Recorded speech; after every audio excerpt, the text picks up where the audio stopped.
queria saber o seguinte, meu querido professor, eu sei que você manja muito, que é o seguinte. O brasileiro, a gente nunca teve esse espírito muito patriótico. Por quê? A gente não tem heróis patrióticos. A gente tem o Duque de Caxias, tem outro. Você não tem muito... Simão Bolívar. Você não tem muita estátua na rua. Referência. Patriota de guerra, tal, não sei o quê. Mas o que me preocupa... Estados Unidos. Estados Unidos ganhou 2 guerras.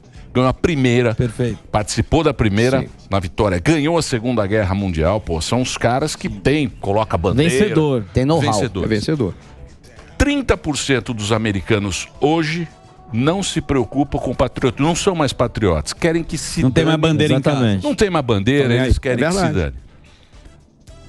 Esse fenômeno é o quê? É a rede social, é que mudou mesmo, é que vai ser assim, é que a gente não vai ser patriota com essa globalização. Por que acontece isso? E isso enfraquece os Estados Unidos, né? Divide, pelo menos, o americano, né? Que é um cara que sempre foi... Né, teve orgulho. Cara, maravilhosa essa questão que você colocou. Tá vendo, Gordão?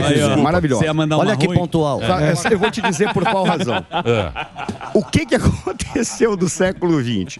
No século XXI. No século XXI, você teve tecnologia que capacitou as pessoas a terem maior autonomia. Ok? Poder individual. Poder individual. Eles conseguem fazer um monte de coisas sozinhos. Eles não precisam mais dos outros para poder viver legal. Por qual razão, por exemplo, você tinha aquelas vendas de beira de esquina e hoje você não tem mais? Foi a tecnologia. Sim. Como é que a tecnologia fez? Criou o supermercado, porque inventou a geladeira, a partir daí você não precisa mais do supermercado, da venda de esquina. Você pode colocar e estocar em casa. Antes você não precisava disso. Quando você não tinha muita tecnologia, você precisava do quê? Do outro ser humano mais do que precisa hoje. Correto. Qual é a grande questão? À medida que você autonomizou, em especial nos grandes centros, as pessoas passaram a reivindicar cada vez mais direitos. Aí vem um demagogo de você tem direito a tudo isso mesmo, mas não diz qual é o dever. Sim. E o indivíduo se autonomiza, tem os direitos, sem achar que tem deveres, e eles começam a criar separação da sociedade. Eu não preciso disso, eu sou um cidadão do mundo. Esquece a cultura dele. Fica perdido, sem identidade. Ele fica totalmente perdido.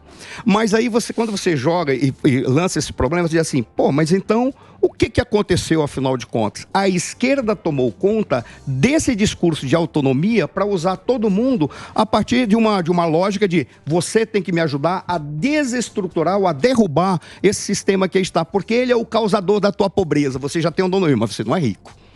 Aí eles ficam usados. É o pensamento do Karl Marx, né? É bem marxista. É uma forma de... É destruir a família, destruir a... É uma forma... Você destrói a família, você destrói a propriedade privada. Por que vieram os conservadores? O que os conservadores vieram? Resgatando esses elementos, a sociedade só existe porque tem esses pilares. Sim. Essa que é a jogada. Aí algumas pessoas passaram a demonizar os conservadores, são nacionalistas, xenófobos. Não. O conservador, ele é patriota tal qual os militares são. Qual é a diferença entre ser nacionalista e ser patriota? O nacionalista, ele vê uma coisa homogênea. Todo mundo é igual, porque biologicamente, o que quer que seja. O patriota não. Ele diz, nós temos que cuidar um dos outros porque somos irmãos. É isso. Independentemente das diferenças que a gente tenha. Então, o conservador, ele é patriota, mas estão demonizando. Essa é a demonização. Olha, tem uma coisa que foi perguntado sobre a guerra, né? Certo. Se eu for explicar a guerra, quando eu falei dessa lógica, para não ficar papo de esquizofrênico da minha parte, né? Se eu for explicar essa lógica toda de como a guerra começa, o que a gente vê? A guerra começou porque a Rússia queria, de todas as formas possíveis, garantir a sua segurança. O Putin não é santo. Isso não é isso que está sendo colocado. E para garantir essa segurança, eles fizeram todos os movimentos já articulando um problema com a Ucrânia. Se a Ucrânia entra na União Europeia, é uma coisa. Mas ela não pode entrar na OTAN. Boa. De defesa igual o xadrez, você falou. E mais... Eles não poderiam permitir que aquela área que circula o Mar de Azov, que é o Donbass, que é composto de Donetsk e Lugansk, depois, mais abaixo, você tem Zaporizhia, depois você tem Kherson, depois você tem a saída para o mar, né? Tem a Crimeia, não deixa saída para o mar para a Ucrânia e cria uma frente para controlar o Mar de Azov. Essa era a lógica da Rússia. E eles foram à guerra por essa razão. Não significa que são santos, porque estão se defendendo, não é isso? Não, Putin não. Putin não. Não significa isso. Mas essa é a lógica. No Putin? Olha, já nem sei mais, cara. Certo? Nossa, já está quase acabando. Deixa eu mostrar o livro aqui.